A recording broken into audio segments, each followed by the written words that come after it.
এয়া আমি এতিয়া মাজুলীৰ ৰাওনাপাৰা অঞ্চলত আছোঁ। ৰাওনাপাৰাৰ এটা বহুত ডাঙৰ পুখুৰী আছে। ৰাওনাপাৰত এটা বহুত ডাঙৰ পুখুৰী আছে। এই পুখুৰীটো ৰজাদিনীয়া পুখুৰী বুলি কোৱা হয়। এয়া মই আপোনালোকক দেখাইছোঁ। বহুত ধুনীয়া লাগিছে। ইয়াৰ প্ৰাকৃতিক সৌন্দৰ্য এইটো সময়ত সঁচাই বৰ মনোমোহা। আৰু ইয়াৰ চাৰিও কাষটো তেনেকৈ ৰেলিং দি পেলাই এনেকৈ বনাই থোৱা আছে ফুটপাথৰ নিচিনাকৈ।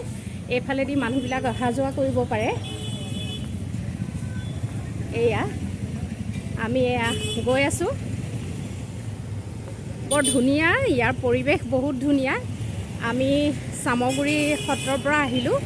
আহি সেয়া ৰাস্তাৰ কাষতে ৰাওনাপাৰ পালোঁ। ৰাওনাপাৰৰ এই পুখুৰীটো দেখি ভাবিলোঁ অকণমান ইয়াৰ সৌন্দৰ্য আপোনালোককো দেখাওঁ।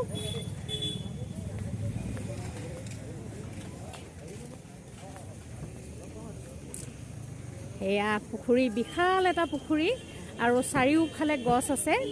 আৰু এতিয়া সন্ধ্যা লাগিবৰ হৈছে। গছবিলাকৰ সেয়া আপোনালোকে দেখিছেই চাগে, গছবিলাকৰ ছাঁ পুখুৰী পানীত পৰিছে। বৰ ধুনীয়া হৈছে ভিউটো।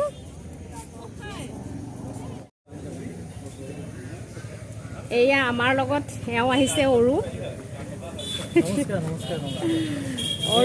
বাইদেউৰ লগত আহিলোঁ অকণমান। বাইদেউ দাদা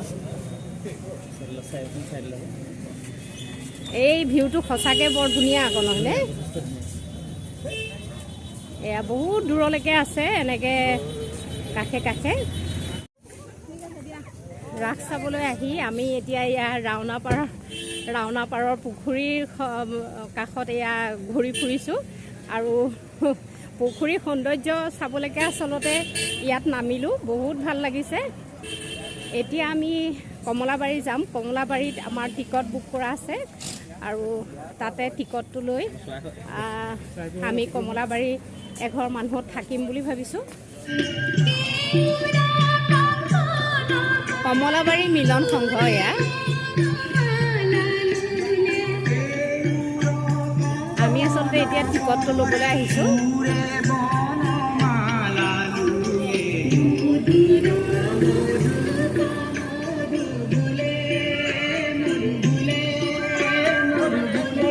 এয়া আমি কমলাবাৰী মিলন সংঘলৈ আহিছোঁ আৰু আজি কমলাবাৰী মিলন সংঘতে আমি ৰাস চাম। আমি আহি উপস্থিত হৈছোঁহি ইয়াত। এতিয়া আমি সোমাম আৰু এতিয়া ৰংগমঞ্চত গায়ন বায়ন চলি আছে। আমি বাহিৰৰ পৰাই শুনি আছোঁ।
বন্ধুসকল, মোৰ মানে আপোনালোকক এই মাজুলীৰ ৰাসৰ কিছু দৃশ্যাংশ দেখাবলৈ খুবেই ইচ্ছা আছিলে, কিন্তু কথা হ'ল কি মই ভিডিঅ' কৰিলোঁ, কিন্তু ভিডিঅ'বোৰ বেয়া হ'ল।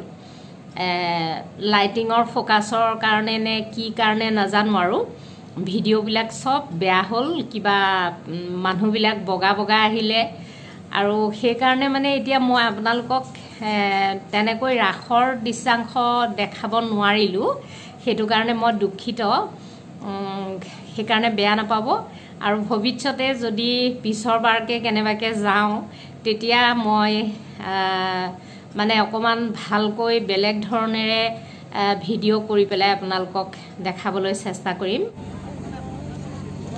মহাপুৰুষীয়া বৈষ্ণৱ ধৰ্ম আৰু সত্ৰীয়া সংস্কৃতিৰ পীঠ কেন্দ্ৰ মাজুলীৰ পৰা ভগৱান শ্ৰীকৃষ্ণৰ ৰাসলীলা চাই আমি এয়া আহি আছোঁ যোৰহাট অভিমুখে। বিশাল ব্ৰহ্মপুত্ৰৰ মাজেৰে মহাবাহু ব্ৰহ্মপুত্ৰ। এই ব্ৰহ্মপুত্ৰৰ বুকুৰ মাজত সোমাই আছে কতজনৰ পোৱা নোপোৱাৰ আৰু হেৰুৱাৰ বেদনা। শৰৎকালৰ শান্ত ব্ৰহ্মপুত্ৰৰ মাজেৰে আহি থাকোঁতে ডক্টৰ ভূপেন হাজৰিকাৰ সেই গানটোলৈ মনত পৰিছে। মহাবাহু ব্ৰহ্মপুত্ৰ মহামিলনৰ তীৰ্থ, কত যুগ ধৰি আহিছে প্ৰকাশী সমন্বয়ৰ অৰ্থ। বন্ধুসকল, আপোনালোকে মোৰ ভিডিঅ'টো প্ৰথমৰ পৰা শেষলৈকে চোৱাৰ বাবে আপোনালোকক অশেষ ধন্যবাদ জনাইছোঁ। আৰু যদি মোৰ আজি ভিডিঅ'টো ভাল লাগিলে তেন্তে হ'লে ভিডিঅ'টো লাইক কৰিব, কমেণ্ট কৰিব আৰু শ্বেয়াৰো কৰিব।